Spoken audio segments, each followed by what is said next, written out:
In the dim glow of the bar lights, the music pulsed like a heartbeat, slow, hypnotic, dangerous. I sat at a corner table, my eyes fixed on the dance floor. That's where she was, Prem, swaying alone, her movements a mix of elegance and wild abandon. It wasn't the first time I'd seen her like this, lost in the rhythm, a world unto herself. But tonight, something felt different. It was as if every step she took, every glance she cast into the crowd, was a siren's call, pulling me closer. She turned, her eyes scanning the room until they found mine. A slow smirk curved her lips, that familiar, knowing smirk that always made my pulse race and my stomach twist. In that instant, the crowd, the noise, the entire world just blurred away. There was only Prem, the woman who had once loved me, the woman who had shattered me, and yet, the woman who still managed to draw me in like an inescapable gravity. Our history was a tangled mess of love wrapped in fiery passion, bitter anger, and a universe of unspoken words. We were inseparable once, two halves of a whole, until trust fractured and the space between us grew into a chasm.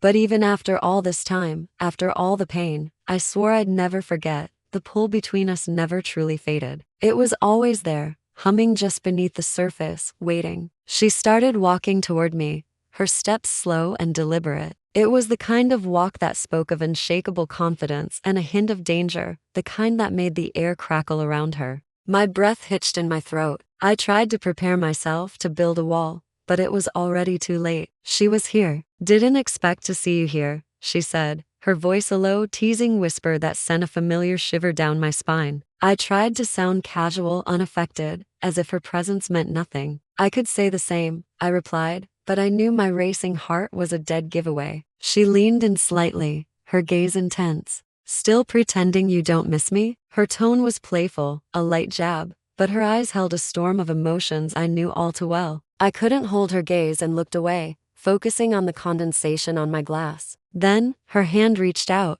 her fingers brushing against mine on the table. It was the lightest, most fleeting touch, but it felt like fire, igniting a cascade of memories I had fought so hard to bury. Memories of late-night drives, whispered secrets, and the warmth of her body next to mine. You shouldn't, I whispered, my voice barely audible over the music. You know what happens when we get close. A sad smile touched her lips. Yeah, she breathed. We burn. Just then, the music shifted. The heavy beat faded, replaced by something slow and haunting. Jobbers You Pull Me In began to fill the air, its melancholic melody wrapping around us like a shroud. It was our song in a way, a perfect anthem for our beautiful, destructive dance. Without another word, Prem took my hand. It wasn't a question, it was a command. She pulled me from my seat and led me to the dance floor. My protests died in my throat. Resisting her was like trying to stop the tide. Our bodies moved together in perfect sync, as if no time had passed at all. My hand found its familiar place on her waist, and our eyes locked in a silent conversation, speaking volumes of longing, regret, and a desire that refused to be extinguished. Every sway was a confession. Every shared breath was a painful reminder of what we once had and what we could never fully escape. The space between us became charged, the tension growing until it was almost unbearable. Prem leaned in, her lips hovering just an inch from mine, so close I could feel her breath on my skin. Still think we're poison? She whispered, her voice a velvet caress against my ear. My own voice trembled as I answered, maybe, but I've never wanted anything more. And then it happened. The kiss. It started softly, a tentative question, but quickly deepened into something desperate, hungry, filled with all the words we'd held back, all the anger, all the love. The world around us faded to black. There was only the taste of her, a dizzying cocktail of love, pain, and pure fire. It was a homecoming and a goodbye all at once. When we finally broke apart, both of us breathless, I rested my forehead against hers, trying to steady myself. The room was spinning. We can't keep doing this, I murmured, the words tasting like a lie even as I said them. We were trapped in this cycle, and a part of me never wanted to leave. Prem traced a delicate finger along my jawline, her touch gentle, almost reverent. Maybe not,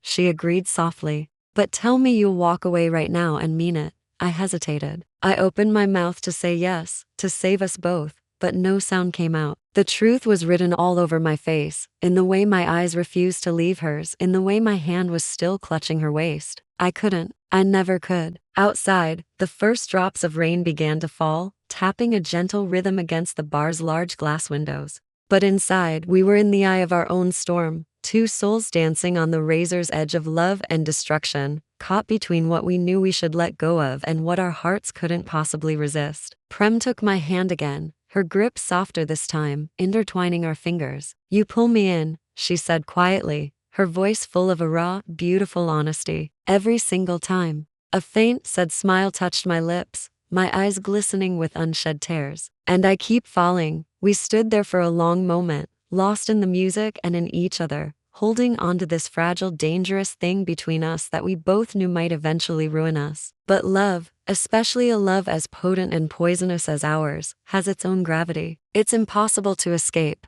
As the final notes of the song began to fade into the bar's ambient noise, I leaned in and whispered against her lips, "If this is the end, let it be beautiful." Prem kissed me one last time. It was different from the first, slow, tender, and achingly final. And in that one perfect kiss, every word we never said, every apology never offered, every declaration never made, finally found its voice. Because some loves don't just fade away. They linger. They stain your soul. They stay with you like smoke after a fire, like a haunting melody, like a song that never ever ends. Thank you so much for joining me on this journey. If this story resonated with you, please consider liking this video and subscribing to the channel for more content like this. It means the world to me. See you next time.